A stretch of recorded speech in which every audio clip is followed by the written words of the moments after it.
Kodėl aš tai darau? Ką darau video šitos, kodėl aš darau? Tai jeigu kažkas tai laukia čia kažkokių tai kitokių idėjų turėti, apie ką tai bus, tai aš tiesiog noriu pasakyti, kad aš dabar bandysiu paaiškinti, kodėl aš tai darau ir kodėl aš to negaliu nedaryti. Tokių ir iš aplinkos man dar ateina tokių pasakymų, kad tai čia guru dabar, ne, tai iš tikrai ne guru, arba ten, tai ir vėl žvaigždė. Toksai, nežinau, guru tai kaip mokytojas aš neplanavau čia būti, nes dar tiek, kaip sakyt, išprūsus ir neturiu tiek patirties, kad galėčiau būti mokytojas, aš tiesiog dalinuosi savo pastebėjimais, išgyvenimais ir kaip kas veikia, kas man teko patyrti, kaip sakyti, netinkamai pasirinkus, netinkamai galvojant, kiek aš ligų prisikūriau ir visokių kitokių gyvenimo negandų. Tai va tas guru tai tikrai, kaip sakyti, negalvoju būti ir aš tų guru nelabai matau aplinkoje tikrų, tai nesakau, kad čia įžeidimas, bet kažkoks tai, toksai, gal juokelis, sakykime, buvo. Tai, o kad žvaigždė, tai ką, žvaigždė, aš tikrai žvaigždė ir taip jaučiuosi ir senai, ir visą laiką jaučiausi, ne visą laiką, bet jau daug metų. Ir jų žvaigždės, lygiai tokias pačias, dar didesnės ir tik tai reikalas tas, kad aš tai žinau, kad aš žvaigždė, bet jūs daugumą dar nežinot. Kaip sakyt, Dievas mus sukuria būti žvaigždėm, spindėt, klestėt ir kurt, kaip būti ne tik žvaigždėm, bet ir dievais. Ir Jėzus Kristus ir Biblijoje parašyta, kad jūs būsite tokie, kaip aš, darysit stebuklus ir net ir didesnis. Tai manau, kad Biblija žodžiais nesišvaistoma ir tai yra, kaip sakyti, jeigu giliau pagalvojus, tai viskas labai čia atitinka ir pilnumoje galimybės tokias mes turim kiekvienas. Tai kadangi tas gyvenimas man šitos žodžius patvirtina, jau galėčiau sakyti kasdieniniais stebuklais, tai aš nesijaučiu čia šventvagiaujant, šventžodžiaujant ir dar kažkaip tai yra kaip yra. Ir dar vienas dalykas, tai labai noriu dar jums perduoti tą žinią, paprastą žinią, kad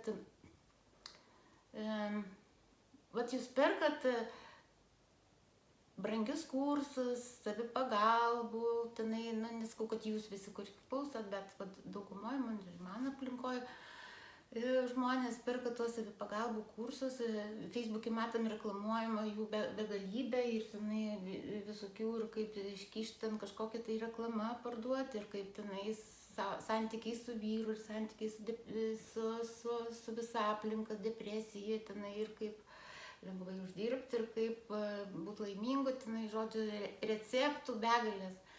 O mano visa filosofija, visas tas, kaip sakyti, kuo aš remiuosi, tai labai paprastai aš dabar jums, kaip sakyti, visiškai už dyką galėčiau sudėti į tokius, kaip sakyti, porą sakinių. Ir jeigu jūs juos suvoktumėt, va taip sustotumėt, sustabdytumėt video ar pagalvotumėt, tai gal tai padėtų daugiau išgirsti tai, ką aš sakau kituose video, daugiau suvokt prasmę, dėl ko aš čia balbatuoju apie savo tuos visus stebuklus, nes noriu įrodyti, kad ta tiesa, kurią demonstruoju, jinai tikrai veikia. Ir tai, kaip sakyti, ir tai įrodo šiuolaikiniai fizikos mokslininkai, kvantinės fizikos mokslininkai. Tai yra tai, kad klausykit tuos du sakinius. Jūsų aplinka yra jūsų pačių sąmoningų arba pasąmoningų norų rezultatas. Tiesiog viską, ką jūs matot aplink, kas vyksta aplink, sukuriat jūs patys. Kokie jūsų santykiai, netgi ką kalba žmonės, nu, žodžiu, viską sukūrėt patys. Tai ką reikia daryti, kad jeigu suvokt, kad jeigu tu sukūrei, tarkim, mano atveju lygą aš sukūriau, ne, šitas visas kančias, tai galima jas ir atkurti sėkmingai. Tiesiog reikia prisimti atsakomybę ir suvokimas, kad tai, ką aš turiu, sukūriau aš pats. Tai va, man be galo rūpi tas visas žinias jum po truputį taip sulašint. Man čia sunkiai sekasi, gal truputį mėtaus nuo stebuklų prie teorijų, bet viskas, ką pasakoju, yra patikrinta mano pačios išgyvenimais, pergyvenimais, atradimais. Ir ta informacija, kurią esu sukaupus, jinai man labai norisi su kažkuo tai pasidalinti. Aš tiesiog kaip pajaučiu, kad aš tiesiog pradedu vaikščioti, nesvarbu, ar aš skausme, būnu fiziniam skausme, ar man gera nuotaika, aš tiesiog pradedu tuos, galvoju, man tekstai įeina, aš noriu pasakyti tą. Ir tas pats faktas, aš pastebėjau, kad kai aš išsikalbu, kai aš atlaisvinu vietą savo vidui, ateina nauji suvokimai, visiškai papildomi kažkokie tai nauji stebuklai vyksta gyvenime. Ir jų vyksta atitinkamai nuo atlaisvintą kiekį. Negana to, aš pastebėjau, kad man fiziniai skausmai rimsta ir tikrai akivaizdu, bet pažiūrėsiu dabar po šitą video, kaip bus, nu, man vis mažėja visi simptomai ir dabar jie jau tikrai jau visai beveik nebepastebimi, išskyrus tai, kad liko nugaros skausmo problemos, kurios visiškai nesusijęs su onkologija. Tai man ta atlaisvinta erdvė taip suteikia toksai flow, toks, kaip sakyti, tėkmė gaunasi. Paleidžiu ir įsileidžiu. Paleidžiu, taip ir plaukia, kaip patin tuos ratus piešia. Va ta informacija viena ateina, paleidžiu žmonės ir išeina ir ateina kita ta informacija. Ir tas Evangelija pagal Morkų, sakyčiau, 4 skyrius, 21. Dabar jau mokau cituoti jau Bibliją, reikia mintinai kažką tai išmokti, kad čia įspūdį padaryti, kad labiau tikėtų. Tai va to eilutė parašyta, kad argi žiburys skirtas, pasižiūrėsiu, čia turėjau atsivertus konkrečiai, argi žiburys atnešamas pakišti po indo ar po lovą, argi neįstatyti į žibintuvą. Tai va, tikrai tau Dievas duoda tas žinias, suvokimus ne tam, kad tu kauptum, niekam nesakytum, o aš manau, kad yra, kad būtina dalintis, nes tai yra galų gale natūrali žmogaus prigimtis dalintis. Bent jau aš tai visą laiką jaučiuosi gerai pasidalinus tiek žiniom, tiek prikritusiais obuoliais. Man, pavyzdžiui, yra malonu duoti, kur kas sudėtingiau yra prašyti negu duoti. Tiek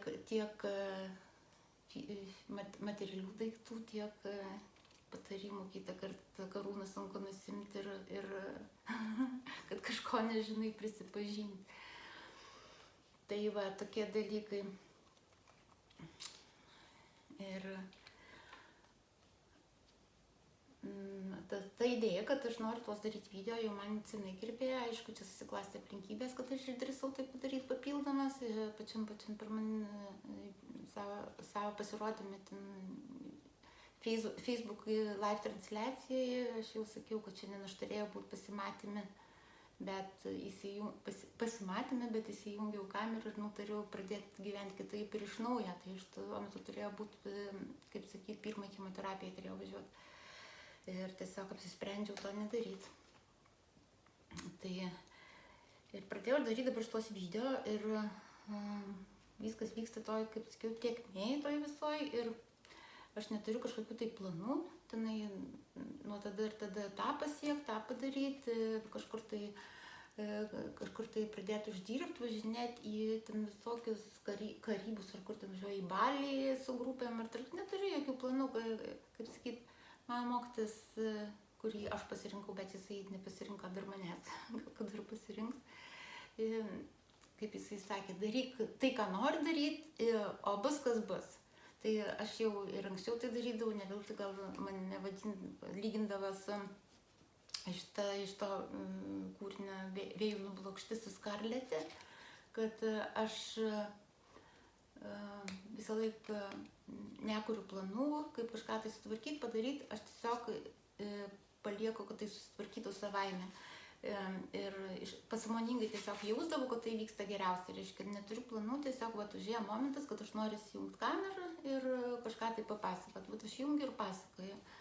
Tai ir tokias vienoje paskaitoje girdėjau labai toksai geras patarimas, buvo ten apie angelus, turbūt paskaitė, sako, jūs, sako, irgi nekurkit tenai kažko tai, kad aš šitą problemą išspręsiu tuo keliu, eisiu kairėn, tada padarysiu tą ir tą, tada pasuksiu dešinėn ir tada viskas susitvarkės. Dažniausiai nusivyliam, kad mūsų planai pasukus kairėn tenai ir dešinėn nepasitvirtina ir mes jau nebežinom, kur eiti, stresuojam ir taip toliau. O čia tiesiog yra kažkoks tai noras, tikslas, tarkim, man atveju išmokti kalbėti, rišliau, perduoti žinias, kad jūs išgirstumėt. Ir tiesiog tai darai ir tu per daug nesiparini ir tau tiesiog pavyksta kažkaip tai. Ir atsitinka taip, kad nuplauki ne ten, kur turėjai minčių nuplauk, bet ten, kur reikia iš tiesų ir kur tau yra naudinga, gerai ir duoda naudos. Tai, bet kai sako, netrukdykit angelams, jie turi pačius geriausius planus dėl jūsų, o jūsų savo, kaip sakyt, su savo planais tik sugadinat jų planas ir susigadina tuo pačiu pasakoti ne ten, kur reikia. Tiesiog netrukdykit angelam daryti savus darbus, aš sakyčiau, gal ne tik angelam, bet ir Dievas turi planų ir jo planai yra patys geriausi ir nereikia tiesiog jų trukdyti. Tai čia biškį nukrypau nuo temos, dėl ko aš čia dabar pasakoju, dėl ko aš čia dar noriu tuos video daryti. Tai irgi, kaip jūs sakiau, kad jaučiu, kad aš nebenoriu tapyti, kad tai yra beprasmis dalykas, tiesiog žmogus nusiperka fizinį daiktą, tai būnė tas daiktas žydintis, kvepintis gėlėm ir ten dar kažkas ir jam gražu ir širdį džiugina, bet man kažkaip tai netrodo, kad tai labai prasmingas darbas, man kažko tai norisi giliau, daugiau prasmės ir daugiau naudos pasaulio, ne tai tam konkrečiam žmogui, kuris nusipirka paveikslą. Tai aš jau tos paveikslus kažkaip pradėjau vengti, man tas įkvėpimas vis diena iš dienos mažėja, aišku, dėl tos fizinių priežasčių, gal dėl ligos jau besiformuojančias. Visą laiką aš norėjau kažką tai daryti taip su žmonėms, su video, su kažkokias tai laidas vesti, ir vaikam kažkokias pradedant pasakėlėm ir piešimo pamokėlėm, galbūt kažkokias tai kasdieninius susitikimus tenai su vyresniais žmonėm, gal su pensininkais, kurie nuobodžiauja vakarais, kažką tai su jais prasminga pabendrauti, pakalbėti. Tokių idėjų visą laiką man buvo. Bet dabar, kadangi man ta liga išlindo ir aš maniau, kad būtų tikslinga papasakot, kaip man viskas sekas, tai išėjo dabar tokiu formatu šitie visi mano pasisakymai, pirma pradžia, nauja pradžia. Ir, pakol kas nenusivyliau, tai visai čia man gerai viskas. Aišku, kaip sakyt, naudos ten kažkokios tai man finansinės neatneša, bet tai kas žino, gal ir atneša, dabar idėja kyla. Gal visiškai kažkas tai norėtų paimti ir tiesiog ne už tai, kad labai patiko, ne už tai, kad paimti ir pervesti, pavyzdžiui, pinigėlį. Kodėl ne? Jeigu, pavyzdžiui, daug turi ir nori dalintis. Kačiukam, šuniukam žmonės gali ramuninių, kodėl ne? Paimsiu, įdėsiu savo sąskaitos numerį. Jeigu kas nori, prašom. Dabar man biškį karūną pradėjo šlubuoti, kad ypač prašau pinigų. Iš tiesų tai visiškai iš lempos man šitą idėją bekalbant. Bet tegul būna, iškirpti ir neišmokau. Galbūt iškirpčiau apsigalvojęs, bet neiškirpsiu, nemoku dar iškirpti ir neturiu programų ir jos turbūt kainuoja. Net nesigilinau. Tai apie tapybuką kalbėjau ir ką aš čia dar norėjau pasakyti, kad ligos priežastys dažniausiai būna visos, ypač onkologinių dalykų, kad darai ne tai, ką nori, kad neatsiliepi savo sielos troškimam, kvietimam ir tiesiog nesijauti laimingas ir Ir tai žmogui ne visada paprasta atrasti jo tikras tas pašaukimas, nes tos mūsų programos įkrautas nuo senų laikų, kad labiau apsimoka būti, tarkim, gydytoju, o ne dailininku ar muzikantu. Tai mums iš tikrųjų per gyvenimą einant labai kenkia ir duoda ir per smegenis, ir per ligas visas, ir per fizinį sveikatą, ta prasme, ne ligas. Tai visus kviečiu, jeigu kurie ir dirba nemalonu kažkokį savo darbą, tai galima jį paversti maloniu, galima padaryti 5 minučių video, kaip padaryti darbas maloniu, bet koks darbas sugeba viską, tai parašintus plauna, iš langus valau. Ir man dabar aš noriu, kad daugiau tų indų dar būtų, nes tiesiog pradėjo patikti, viskas pradėjo patikti tvarkytis, gaminti, nelabai čia daugiau ką galiu, bet tai, kadangi anksčiau to labai nemėgdavau, tai dabar padariau, kad aš tai labai mėgstu, nes iš širdies sakau, man labai patinka plauti indus. Tai 5 minučių video pažadą, nors žadėti negalima, irgi Biblijoje parašyta, jeigu jūsų taip būna, taip, jūsų ne, nes tie pažadai iš tikrųjų įpareigoja ir paskui zir, to dar nepadariau, o aš žadėjau, nepadariau, irgi zir. Tai čia ne apie 5 minučių video kalba, ne apie didesnius galbūt pažadas, bet kitą kartą. Labai mėgstu nuo temos nuslyst, nes man žuvys dabar senai nekalbėjo ir visas dabar palaidęs į visas pusės. Tai dar man yra labai svarbu, iš tikrųjų, kas jau vyksta, susirasti bendraminčių. Bendraminčių tai tie, kurie dabar, pavyzdžiui, mane suprastų, kurie supranta, apie ką kalba. Tai jau yra dabar, kad keletą moterų tikrai labai džiaugiuosi bendrystė, susirašom kartais, pasidalinam kažkokią tai informaciją, patirtim trumpai. Ilgai bendrauti ar su žmonėm negaliu, nes tai sekina. Kaip sakyti, labiau mėgstu būti vienas su savo mintim, su savo maldom, su savo bendravimu su Dievu. Tas vidinis pokalbis su Dievu labai įsivystė, labai man daug duoda naudos. Irgi vertėtų 5 minučių, ne 5, čia 50 minučių išeitų video. Kiek tai yra vertinga, prasminga ir naudinga visom prasmėm, nes tą gyvenimas iš tiesų keičiasi, kai pradedi klausyti kas tau yra sakoma. Kaip sakyti, per širdį niekas dar į ausį nekalba, kad ir kalbėtų, neprisipažinčiau, kad čia sanitarai neišvežtų, bet tai su tais bendraminčiais ir su tais bendraminčiais galvoju padaryti Facebooko puslapį, grupė atskira, jinai bus atvira, bet gal uždara, dar čia irgi sakau, viskas pasroviui, viskas iš to momento, kas kaip man pašvies ir pasirodys teisingai ir ką man Dievas į ausį patars ir širdis, kaip sakyti, pritars. Tai dėl tų bendraminčių aš iš tiesų turiu labai didelių grandiozinių planų. Aš kaip sakyti, aš negaliu dar kaip ir jų turėti, bet suvokiu, kad aš juos jau turiu. Aš nežinau, kad Dievas mane girdi, vykdo visus mano norus, nesuprantu, bet žinau ir tikiu tuo, šventai tikiu, galėčiau už tai padėti. Kaip sako, tikėjimas yra tikras tada, kai gali padėti už tai visus savo pinigus. Tai iš tų pinigų neturiu kiek padėti, jau ten labai, kiek piniginė yra nedaugiau, bet už šitą tiesą aš padėčiau, kaip sakyti, kaip aš dabar tai suvokiu ir tikiu, tai aš padėčiau savo gyvybę padėčiau. Nes antiek yra tai viskas realiai tikra, kad ir man tai, kaip sakyti, kasdien parodoma visokiais įvykiais, atsitikimais ir visą savo eigą, kas dabar vyksta mano gyvenime, kalbu apie visus šitos išgyjimus. Tai kad tikrai esu labai dėkinga ir esu iki tiek įsitikinus ir sakau, noriu, kad jūs žinotumėt, nes dabar aš ne vienas jaučiu, kad man prie smilkinė, bet man tai gražu iš tikrųjų, viskas yra gražu, net ypač gražu, kai žmogus netik ir paskui, tai pavyzdys kitaip, tada džiaugsmas didžiausias ir man būtų atlygis didžiausias, kad jeigu kažkas tai persigalvotų ir nebesuktų man, nebesuktų pirštą prie smilkinę. Tai, kaip sakyti, ačiū, kad žiūrit, šitas jau kažkaip tai jau sutrumpėjo man tas video, pasistengiau truputį gal greičiau kalbėti ir greičiau įsikalbėti. Tai kviečiu, kaip sakyti, jeigu kam patiko, tai vat paspauskit šitą nykščiuką viršun, kad aš žinočiau, kad žmogus tiesiog neįsijungia ir išjungia iškart, bet kad peržiūrė, kad patiko. Jeigu nepatinka, tai tiesiog prašau, nespauskit iš mandagumo, nes man realiai įdomu, kiek žmogui ten įdomu, kiek jam patinka. Ir tada dar, ką aš norėjau paprašyti,